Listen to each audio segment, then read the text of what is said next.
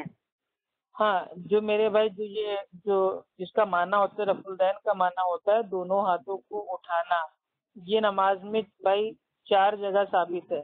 سب سے پہلے تو جب ہم نماز اسٹارٹ کریں گے اس کو عام طور پہ کہتے ہیں تکبیر تحریمہ۔ جب ہم اللہ اکبر کہیں گے تو اس وقت بھائی ہم کو اپنے دونوں ہاتھوں کو اٹھانا ہے۔ اس کے بعد جب بھائی ہم جائیں گے رکوع میں تو بھائی ہم رکوع میں جانے سے پہلے اپنے دونوں ہاتھوں کو اٹھائیں گے۔ اس کے بعد جب ہم رکوع سے اٹھیں گے تو اپنے دونوں کو ہاتھوں کو اٹھائیں گے۔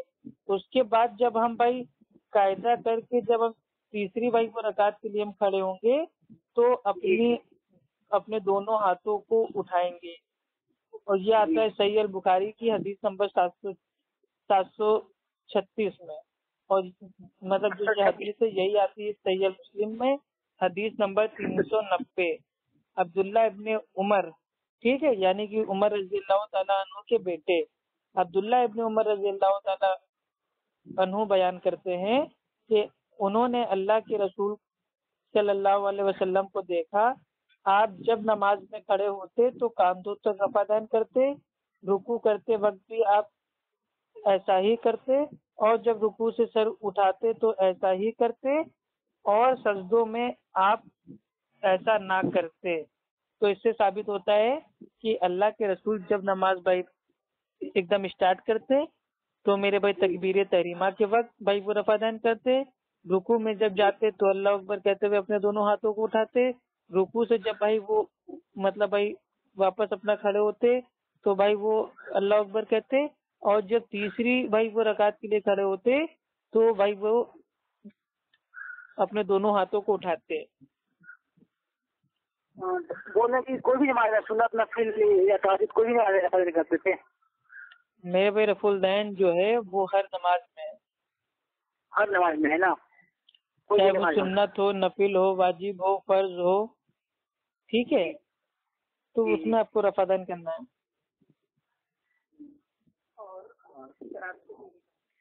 جی ایک اور سوالات تھے میری کہ تراویح جو ہم پڑھتے ہیں رمضان مبارک کے مہینے میں عشاء کے فرض نماز کے بعد، تو تراویح کا مسئلہ کیا ہے؟ کہیں کہیں سنڈے 20 رکعت ہے، کہیں 8 رکعت، کہیں 12 رکعت، تو تھوڑا میں کچھ جاننا چاہتا ہوں۔ بھائی دیکھیے پہلی چیز تو جو یہ تراویح ہے نا اس کو لوگوں نے سمجھ لیا ہے یہ کوئی مطلب بھائی ایسی نماز ہے جو خاص مطلب بھائی ہم کو رمضان میں پڑھنا ہے، لیکن ان کو یہ پتہ نہیں ہے کہ جو یہ تراویح ہے یہ تہجد کا ہی نام ہے جو پورے سال ہم کو پڑھنا ہے۔ آپ سمجھ رہے ہیں؟ پورے سال ہم کو پڑھنا ہے اس کو۔ اگر بھائی دیکھیے اللہ کے نبی کا جو عمل تھا وہ سب سے زیادہ کون جانتا تھا؟ نہ آپ جانتے ہیں نہ ہم جانتے ہیں، یہ اللہ کے نبی کی جو بیوی تھی بھائی ان کو زیادہ معلوم تھا، کیونکہ وہ رات میں اللہ کے رسول کے ساتھ بھائی وہ رہتی تھی۔ تو امی عائشہ رضی اللہ تعالیٰ عنہ بھائی وہ فرماتی ہیں کہ اللہ کے نبی کی بھائی جو رات کی نماز تھی وہ چاہے رمضان ہو یا کوئی اور مہینہ، یعنی کہ رمضان ہو یا غیر رمضان ہو، اللہ کے رسول رات کی نماز بھائی وہ 11 رکعتوں سے زیادہ نہیں پڑھتے تھے، 4 رکعت پڑھتے، اس کی لمبائی اور خوبصورتی کے حال کو مت پوچھو، پھر 4 رکعت پڑھتے، اس کی لمبائی اور خوبصورتی کے حال کو نہ پوچھو، اور پھر 3 رکعت پڑھتے، یعنی کہ 4 + 4 8 رکعت اور 3 رکعت وتر یعنی کہ 11 رکعت۔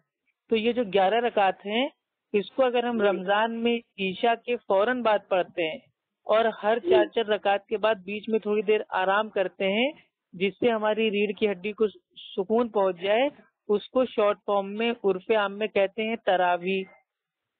اور اسی رات کی نماز کو جب ہم رات کے آخری پہر میں پڑھتے ہیں تو اس کو کہتے ہیں عرف عام میں شارٹ فارم میں بھائی تہجد۔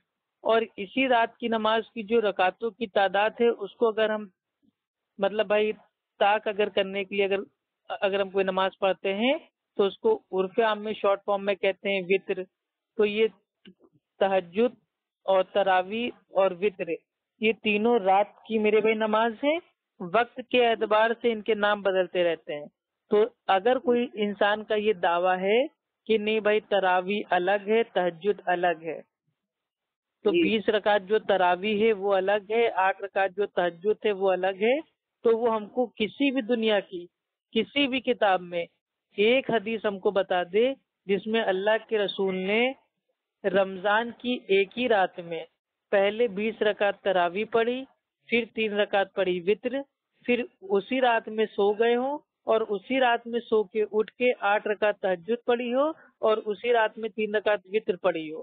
تو انشاءاللہ ہم مانیں گے نا تراویح تہجد الگ الگ ہے، لیکن آپ کو پتہ ہونا چاہیے کہ اللہ کے رسول نے کبھی اپنی زندگی میں ایک رات میں 2 بار وطر کی نماز کو بھائی کبھی نہیں پڑھا. جو وطر کی نماز ہے وہ ایک رات میں ایک ہی بار تو انسان پڑھے گا. لیکن یہاں کیا مسئلہ ثابت ہو رہا ہے؟ 20 رکعت کے بعد 3 رکعت وطر، پھر 8 رکعت کے بعد 3 رکعت وطر. تو کیا معاذ اللہ کے رسول نے ایک رات میں 2 بار بھائی پڑھ دیا وطر؟ تو وہ تو ان کو دلیل دینا ہے نا جو لوگ 20 رکعت کہتے ہیں. وطر ایک ہی بار ہوتا ہے، یعنی ایسا کوئی وطر ہے نا وہ تراویح کی نماز کے بعد ہی پڑھا جاتا ہے، ایک ہی بار ہوتا ہے یہاں. نہیں وطر دیکھیے اللہ کے رسول کے اگر میرے بھائی آپ سیرت پڑھیں گے، حدیثوں کا بھائی اگر آپ پڑھیں گے مطالعہ کریں گے تو اس میں آتا ہے کہ رسول اللہ صلی اللہ علیہ وسلم کی جو وطر کی نماز ہوتی تھی وہ اللہ کے رسول بالکل رات کے آخری میں پڑھتے تھے. یعنی کہ جو رات کی آخری نماز ہوتی تھی اس کو اللہ کے رسول بناتے تھے وطر. تو وطر اللہ کے رسول ایک دم آخری میں پڑھتے تھے. سوتے تھے، سونے کے بعد تہجد پڑھتے تھے، تہجد کے بعد وطر پڑھتے تھے.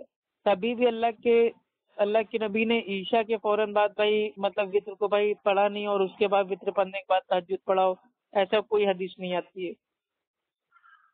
میں پوچھنا چاہتا ہوں کہ اللہ کے رسول پوری اپنی زندگی میں نماز پڑھتے تھے رات کو 11 رکعت جو تہجد پڑھتے تھے اللہ کے رسول صلی اللہ علیہ وسلم رات کو، تو وہ پوری زندگی وہ پڑھے ہیں، بیچ بھی کیے ہیں. اللہ کے رسول کے اوپر رات کی جو بھائی وہ نماز تھی وہ تھی فرض. اللہ کے رسول بھائی تہجد بھائی وہ ہمیشہ پڑھتے تھے، ہمیشہ 11 رکعت جو ہوتا ہے ابھی. ہاں رکعت جو ہے نا، دیکھیے رکعت اگر کوئی کہہ رہا ہے کہ نہیں 20 رکعت بھائی ہم پڑھیں گے تو ہم کہتے ہیں 20 رکعت پڑھو بھائی، 20 رکعت پڑھنا جائز ہے، کوئی حرام نہیں ہے. آپ 20 کیوں، آپ 200 پڑھو. اللہ تعالیٰ نے آپ کو طاقت دی، آپ 400 پڑھو، آپ رات بھر پڑھتے رہو. یہ تو نفل نماز ہے، جتنا پڑھو گے اتنا ثواب ملے گا. لیکن جب کوئی کہتا ہے نہیں 20 رکعت اللہ کے نبی کی سنت ہے، عمر رضی اللہ تعالیٰ عنہ کی سنت ہے، صحابہ ہمارے 20 رکعت پڑھتے تھے، مکہ مدینہ میں 20 رکعت ہوتی ہیں اور یہی سنت ہے، تو پھر ہم کہتے ہیں کہ بھائی یہ آپ میرے بھائی جھوٹ بول رہے ہیں. 20 رکعت پڑھنا جائز ہے، لیکن جو بھائی جو رکعتوں کی تعداد جو سنت سے ثابت ہے وہ ہے 8 رکعت پلس 3 رکعت وتر، یعنی کہ 11 رکعت. اب اگر کوئی میرے بھائی مطلب 20 پڑھ لے، 22 پڑھ لے، 24 پڑھ لے، 26 پڑھ لے، اس کی مرضی ہے، جائز ہے پڑھنا، کوئی حرام نہیں ہے. جی وہاں تو مدینہ شریف میں 20 رکعت ہوتی ہے. نہیں 20 رکعت بھائی نہیں ہوتی ہے، وہ بھائی رات کی جو نماز ہوتی ہے اس کی 2 جماعتیں ہوتی ہیں. ایک امام میرے بھائی 10 رکعت پڑھاتا ہے، یعنی کہ ایک امام آئے گا وہ پہلے پڑھائے گا 10 رکعت، پھر وہ اپنی 1 رکعت وتر اپنا اکیلے پڑھ لے گا. ٹوٹل ہو گئی میرے بھائی 10 پلس 1 رکعت یعنی کہ 11 رکعت. اس کے بعد دوسرے امام صاحب آتے ہیں بھائی، وہ اپنا جماعت کے ساتھ پڑھاتے ہیں 10 رکعت، بعد میں اپنی وہ اکیلے پڑھ لیتے ہیں 1 رکعت، تو ان کی ہو جاتی ہے 11 رکعت. تو وہاں پہ بھائی 10 رکعت کی 2 جماعتیں ہوتی ہیں، جس کو عام طور پہ حنفی مقلد کہتا ہے نہیں دیکھو 20 رکعت ہو رہی ہے، 20 رکعت ہو رہی ہے. ہم مانیے بھائی وہ جمعے کا دن ہے اور ایک ہماری مطلب جو ہماری مسجد ہے بھائی چھوٹی سی مسجد ہے اور اس مسجد میں ایک بار میں آ سکتے ہیں خالی 100 لوگ، لیکن اس دن پبلک آ گئی، مان لو بھائی اس دن پبلک آ گئی 200 پبلک آ گئی، تو وہاں پہ کیا ہوگا، وہاں پہ جمعے کی نماز کی 2 میرے بھائی جماعتیں ہوں گی. ایک اپنے امام صاحب آئیں گے، وہ اپنا بھائی وہ 2 رکعت پڑھا دیں گے، اس کے بعد دوسرے امام صاحب آئیں گے بھائی اپنا وہ 2 رکعت پڑھا دیں گے. تو ہم اس کو کہیں گے وہاں جمعے کی 2 جماعتیں ہوئی ہیں، نہ کہ ہم کہیں گے وہاں تو دیکھو جمعے کی 4 رکعت ہو رہی ہے. نہیں، اسی طریقے سے جو مکہ مدینہ ہے وہاں پہ بھائی جو رمضان ہوتا ہے اس میں لاکھوں لوگ آتے ہیں، 25 لاکھ 30 لاکھ 35 لاکھ اس طریقے سے لاکھوں لوگ آتے ہیں. تو وہاں پہ 10 رکعتوں کی میرے بھائی 2 جماعتیں ہوتی ہیں، تاکہ جن کی نماز چھوٹ جائے وہ بعد میں آ کے پڑھ لیں. وہ 20 رکعت اکٹھا نہیں ہوتی ہیں.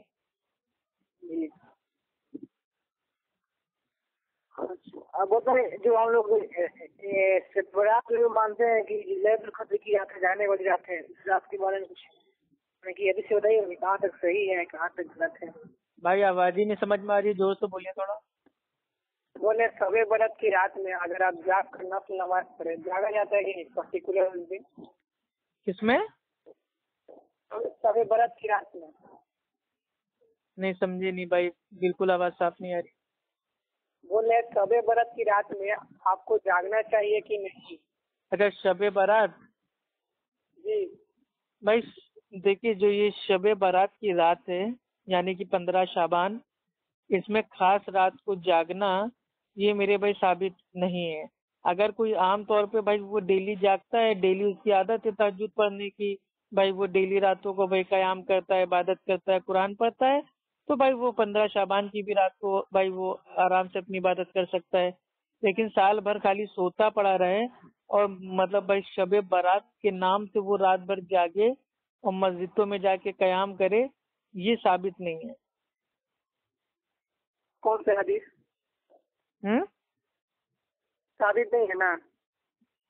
بھائی دیکھیے حدیثوں سے جو ثابت ہے، جو قرآن سے ثابت ہے، وہ ہے شب قدر، نہ کہ بھائی شب بارات. شب قدر اور شب بارات میں میرے بھائی زمین آسمان کا فرق ہے.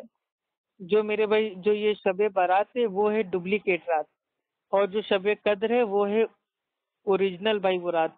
تو اوریجنل بھائی وہ رات کے بارے میں آتا ہے، اللہ سبحانہ و تعالیٰ فرماتا ہے قرآن میں کہ یہ جو مطلب جو یہ جو بھائی شب قدر ہے، ٹھیک ہے، لیلۃ القدر ہے، یہ 1000 مہینوں سے افضل ہے. تو یہ جو آتا ہے اس کو اللہ کے رسول نے فرمایا کہ اس کو رمضان کے آخری عشرے میں جو 5 بھائی وہ جو طاق رات ہیں ان میں اس کو ڈھونڈو، یعنی کہ 21واں 23واں 25واں 27واں اور 29واں ان راتوں کو جاگنا ثابت ہے. تو ان راتوں میں لوگ یہ ٹانگیں پھیلائے آرام سے سوتے رہتے ہیں، اور جس رات میں جاگنا ثابت نہیں ہے یعنی کہ شب برات، اس میں لوگ ایک دم رات بھر مسجدوں میں چائے بنا بنا کے جاگتے ہیں. تو یہ غلط چیز ہے. شب برات کا نام میرے بھائی کسی بھی قرآن کی آیت میں نہیں ہے، نہ ہی اللہ کے نبی کی حدیث میں ہے، نہ ہی صحابہ کی سیرت سے ہم کو ملتا ہے کہ صحابہ شب برات کی رات کو اکٹھا ہو کے راتوں کو مسجد میں جاگتے تھے، قیام کرتے تھے، عبادت کرتے تھے. اگر ایسی کوئی دلیل ہوگی تو آپ ہم کو بتا دیجیے گا، ہم بھی انشاءاللہ جاگیں گے. بولے ڈاکٹر ذاکر نائک وہ کیا ہے؟ ڈاکٹر ذاکر نائک وہ کیسے نماز پڑھتے ہیں آپ کو بتا؟ بھائی ڈاکٹر ذاکر نائک بھائی کیسے نماز پڑھتے ہیں، وہ جیسے نماز پڑھتے ہیں وہ ہمارے لیے حجت تھوڑی نہ ہے، لیکن الحمدللہ ان کے نماز کا جو طریقہ ہے میں نے دیکھا ہے وہ الحمدللہ بالکل بھائی کتاب و سنت کی جو میرے بھائی روح سے ثابت ہے اس کے حساب سے نماز پڑھتے ہیں، اور وہ اللہ کے نبی کے بھائی پیغام پہ عمل کرتے ہیں. اللہ کے رسول نے فرمایا بھائی، یہ بخاری شریف کی حدیث ہے، حدیث نمبر 631، یعنی کہ بھائی 631، اس میں اللہ کے رسول فرماتے ہیں اس طرح نماز پڑھو جیسے مجھے پڑھتے ہوئے دیکھتے ہو. تو جیسے صحابہ نے دیکھا ویسا انہوں نے بیان کر دیا، اور وہ الحمدللہ حدیث کی وہی کتابوں میں موجود ہیں، اور ہمیں اور آپ کو اللہ کے رسول کے طریقے سے نماز پڑھنا چاہیے. اور ڈاکٹر ذاکر نائک بھی الحمدللہ ثم الحمدللہ اللہ کے رسول کے طریقے سے ہی نماز پڑھتے ہیں. وہ الحمدللہ وہ سینے پہ ہاتھ باندھتے ہیں، رفع دین کرتے ہیں، امام کے پیچھے سورہ فاتحہ پڑھتے ہیں، آمین الحمدللہ زور سے بولتے ہیں. تو الحمدللہ. لیکن مان لیجئے کہ ڈاکٹر ذاکر نائک اگر وہ اپنی عقل سے نماز پڑھیں گے تو وہ میرے بھائی ہمارے لیے حجت نہیں ہے. ہمارے لیے ڈاکٹر ذاکر نائک دین میں حجت تھوڑی نہ ہے. ہمارے لیے جو بھائی جو نمونہ ہے، ماڈل ہے، وہ ہے ہمارے اللہ کے رسول. تو اللہ کے رسول نے جیسے نماز پڑھا ہم ویسے پڑھیں گے. بھلے ہی ساری دنیا وہ مطلب بھائی کیسے نماز پڑھ لی ہے وہ ہماری لیے حجت نہیں ہے. ہمارے لیے حجت ہے اللہ اور اللہ کے رسول.